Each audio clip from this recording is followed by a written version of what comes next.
నాగవల్లి అనే చిన్న గ్రామ సమీపంలో ఉన్న పాత బంగ్లా గురించి అనేక కథలున్నాయి.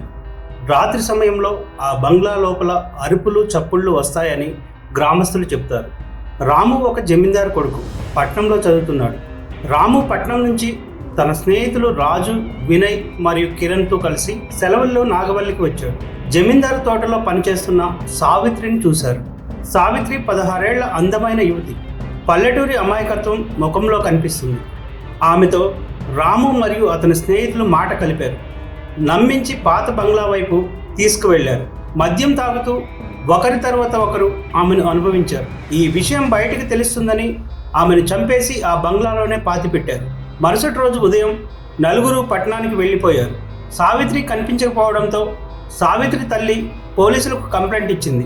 కానీ ఎలాంటి క్లూ లభించకపోవడంతో పోలీసులు కేసును మూసేశారు.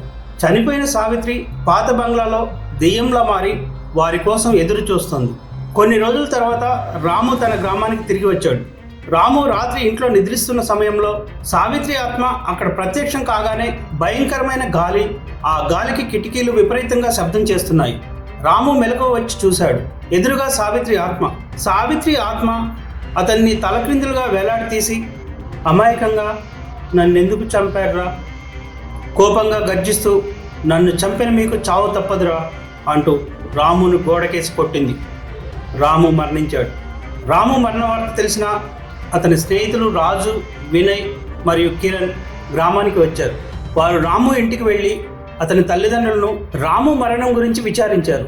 రాము మరణం వారికి దుఃఖాన్ని కలిగించింది. రాత్రి సమయంలో సావిత్రి ఆత్మ ఒక అందమైన అమ్మాయిలా మారి ఆ ముగ్గురికి కనిపించింది. ఆ ముగ్గురు వ్యక్తులు ఆమె వెంట పాత బంగ్లా వైపు వెళ్ళారు. ఒక్కసారిగా మాయమైంది. ఆ అమ్మాయిని వెతుకుతూ ఒక్కొక్కరు ఒక్కొక్క గదికి వెళ్ళారు. వినయ్ ముందు సావిత్రి ఆత్మ భయంకర రూపంలో కనిపించింది. వినయ్ ఆ ఘటనను చూసి భయపడి పారిపోవడానికి ప్రయత్నించాడు. కానీ సావిత్రి ఆత్మ అతన్ని ఒక మూలకు లాక్కెళ్ళి అతని కాళ్ళను పట్టుకొని గడియారం మాదిరి తిప్పి అతని శరీరాన్ని విరగ్గొట్టింది. వినయ్ మరణించాడు. కిరణ్కి సావిత్రి ఆత్మ అందమైన అమ్మాయిలా కనిపించి కిరణ్ దగ్గరకు వచ్చింది.